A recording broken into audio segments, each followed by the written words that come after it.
20 years' time, EU, I think, will have disappeared, gone down the plug hole, down the Swanee. Adios. Wow. Kazi time. The whole thing's gone. I think the whole thing's going to go. Britain's been discovering over the last 7 years that there is no such thing as absolute sovereignty in this world. And indeed, a country outside its main neighbourhood, economic and trading bloc has even less real sovereignty than when it was part of it. Because we find that when we go to make free trade deals or any other regulatory arrangements, the UK alone is not big enough to make rules that others will accept. It's not big enough to negotiate really beneficial free trade agreements. And we'll end up having to accept regulations, agreements, norms that are set by the larger players. And that's a painful discovery. And I'm sure there's more of that to find out. The mentality of Brexit is one that's driven by a sort of strange afterlife of certain ideas of history, ideas of the Second World War, which are turned into a kind of almost a fantasy that Britain didn't really win the Second World War, that the Germans somehow managed to create the European Union as a way of dominating the British after the war. With the legacy of empire, which I think we all thought was over, 30, 40 years ago, but there's still certain aspects of the imperial imagination are still at work. The idea that Britain is exceptional, that it's a great power, that it has to be at the center of the world, it can't just settle for being an ordinary, prosperous, respected Western European country. That's not enough. So you have these kind of bits of old, undigested history that are still kind of hanging around in the system. And they are proving to be dangerous in that they're creating certain delusions beyond which a lot of the British system just can't see. They can't step back and look at themselves as they really are and look at where their interests really lie, which are very much about staying in the European Union. They're drawn towards certain kind of fantasies of how they should be, and they want to make a reality of those fantasies. But the problem is, fantasies are just fantasies. Some views in the farming community. I just want to explain where I'm coming from on this. We have a huge, huge chance to win back control of our country on June the 23rd, and we must not let it go. We must not let it go. And I will come in a minute to what we can do for farming, but first of all I want to tell you what this is all about. This is fundamentally about democracy in our country. Trade deals with Singapore and South Korea. The United Kingdom, on her own, would have had a free trade deal with the United States years ago.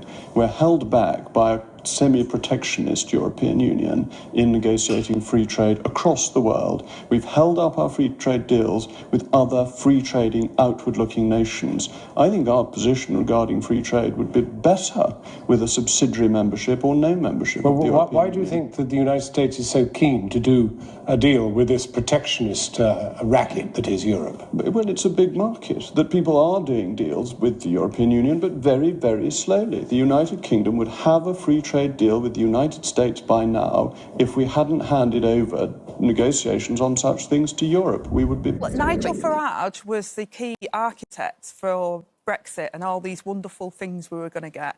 And we haven't had those wonderful things. Now, we can argue this, that, the other. We were promised a lot, and we haven't had that. So I think you have to be very sceptical about people that will promise the world a moon on a stick, and then there's no detail of how they can actually deliver. Well, it was always an odd thing to think that you could begin a programme of global Britain by getting out of the global alliance literally on your own doorstep, which is the European Union. So it was always a slightly bizarre notion. The promise we were made is that we would have a trade deal with the United States of America that was said to be an easy deal. And not merely do we not have such a deal now, 8 years after Brexit, we don't even have one in prospect. This model for American-style deregulation was dreamt up by a small group of neoliberals and financiers. Inspired by the former British colony-turned-tax haven, they wanted to turn London into Singapore-on-Thames. A low-tax sovereign state with a lightly regulated economy. This never happened. So we've been through the whole phalanx of potential prime ministers with different attitudes on Brexit, all of whom have been trying to make it succeed. and none of whom have succeeded in making it succeed. So, you might conclude, if you were rational from that the thing was not an enterprise that was likely to succeed, but that's not the way some people look at it. I've said on a number of occasions that we are not going back to the EU, and that means not going back into the single market or the customs union. But we have to make Brexit work. I do think that we can have a better Brexit. I think that we have to make Brexit work. And that therefore we need to move from formal membership, which is what was rejected in the referendum last year, to a new partnership based on collaboration and cooperation. And so there'll be that reset.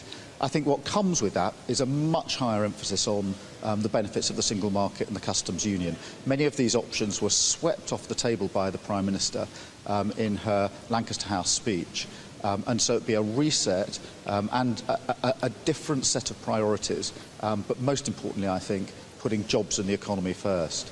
Okay, and we just signed a document. This is, sorry about that. This is it. A very important document. A little windy out here. Give me that. We just signed it, and it's done. And so we have our trade agreement with the European Union, and it's a fair deal for both. Now on the books between the UK and the United States. That agreement was signed yesterday afternoon at the G7 summit, and it includes support for America's beef producers. President Donald Trump inked that deal with British Prime Minister Keir Starmer. Now, the agreement cuts tariffs on UK auto and aerospace imports. Tariffs on steel production are still in the air. But it does open the door for more beef exports. Now, that trade deal will allow American farmers to export up to 29 million pounds of beef to the UK each year. President Trump calls the deal fair for both sides and says it will create more jobs and a lot more. When I left the civil service, by the way, in 2010, it was the smallest in numbers that it's been since the Second World War. And one of the main reasons why it's now bloated, if indeed it is, as Zia Yusuf says, is because of Brexit. And the specious arguments that were made about how that would cut red tape and the need for... To be fair, the civil service has grown quite dramatically, hasn't it? I mean, it used to be, as I recall it, something, when I was in public service, sort of 300 to 300-something thousand. It's now over 500,000. Exactly. It has grown, and I think it does need to be looked at and compared back. There's no doubt about that. I think Brexit, then COVID, there has been growth in it. And so let's look at it. But let's not do it in a sort of random way. We also need to look at what the services are that need to be provided for the British people, how they should be prioritised and tailored. So it's not just a numbers game. It's about efficiency and delivery. Relief. But for us farmers, Brexit lost us the CAP, and the real betrayal for farmers came from Boris Johnson, because he stood in a cattle market and promised farmers that they'd give us more support. And actually, we've ended up with no support for food. So it means that our marketplace is unfair. So, and that has happened since Brexit happened. And the betrayal for that belongs with the Conservatives and Boris Johnson. So I'm disappointed that Keir Starmer's trapped himself in red lines, because we would be much better off to get back closer to the EU as close as possible. We all know now that Brexit isn't great. It's a disaster. So making Brexit less of a disaster is welcome, but I wish we were going much further. Well, officials working on deals, undermining our foundations, Lilliputian threads tying us to the EU. That's what's coming our way. Well, they'd be very stupid to do it, because ultimately they will see that it is in their benefit to have freedom, to be nimble as a country.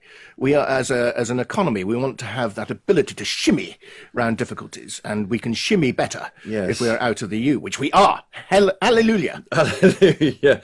Is Brexit, the Brexit you supported back in the day, is it safe under Labour? You think it should be? You're not sure it is, but it should be, is your position? Well, I think it is, actually, because as long as they don't rejoin us, and as long as they allow us to do our own thing. Where are we after when we're all in our old journalist retirement home together, watching the telly and shouting at it? Where are we in 20 years' time? Are we back in, or still having these battles, these conversations? 20 years' time, EU, I think, will have disappeared, gone down the plug hole, down the Swanee. Adios. Wow. Kazi time. The whole thing's gone. I think the whole thing's going to go. Because it just people will strike out on their own. Because I just don't see that the French and German axis can continue. And without that, there's going to be no money and the immigration problems. So who goes first? Italexit, Italy, Grexit? I think the Germans. The Germans go first. Yeah, I think they'll just get fed up with it and look at us and think, why can't we do that too? Gosh, mystic Quentin Letts. On the programme today is this EU summit between the UK and the EU happening on Monday. It looks as though, in the end, what's going to be agreed is pretty modest. Is that disappointing? I'm afraid you're probably right, and that's what I'm fearful of. And yet, the opportunity for us to have a really substantial summit where we get something out of it is really important. And, you know, here we are, 10 years on now from Brexit, 10 years on now where nobody can deny that one of the issues about immigration is caused by Brexit. The issues are, in terms of our very poor economic performance, is down to Brexit. We've done a few deals. We've done one with the States, which actually was a deal where we've ended up less badly off as we would have been if we hadn't done a deal. As a Nobel Prize winner, where do you think the UK economy is right now? How shaky do you think it is? Or are there signs, as the government hopes, of things getting a bit better? Well, the UK has had some long-term problems like lack of productivity. Some of those problems were exacerbated by Brexit. It didn't make things any easier. And then your UK is immersed, like all the other countries, in the post-pandemic inflation, the war, Russian invasion of Ukraine was a big disturbance to the global economy. And then finally, we have Trump. Trade war, another big disturbance to the economy. In that context, my sense is you need all the buffers you can, all the flexibility you can anything you can get. Anything you can get. What then there are about... going to be supply shortages. There are going to be, one of the things we're talking about in the United States is what Trump is doing couldn't be worse. At the same time, he's destroying long-established supply chains. He's also trying to constrain the immigrants that we need. I would have strong reservations on a number of grounds. First, it undermined one of the basic, long-standing principles of the rule of law in international trade, which is what's called the most favored nations principle. You give the same treatment to everybody.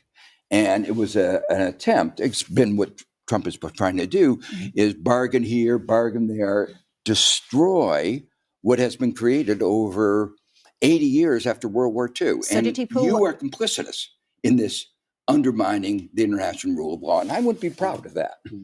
Did Keir Starmer have one pulled over on him? I mean, was the UK taken for a ride?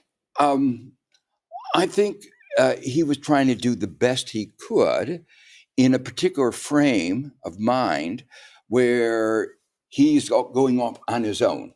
And the question is that the best frame of mind? My own view is bargaining needs to be done in strength. If you're a strong economy like China, you can bargain strongly. So UK is not that big. If UK had joined EU in bargaining, and you could have done it, even though you're outside of the EU, you can get together without anybody else and bargain, then you would have been bargaining with strength. That's exactly what Trump wanted. Piece by piece, take the weakest country first, get that, then go after the next country. It is, as I say, a strategy where he hopes to win. Look at how firmly established the gilts market is. And then they'll say, this is really a political problem. We don't want to see Rachel Reeves go, but if there is a better solution, that needs to be done. I think the market would also be much happier if it saw some greater competency from Sir Keir Starmer as the leader. If he started acting like a leader rather than a sort of milder-mannered, quieter David Brent from The Office, it might help. All right. Bill Blaine, thank you very much indeed. I've got that image in my head now.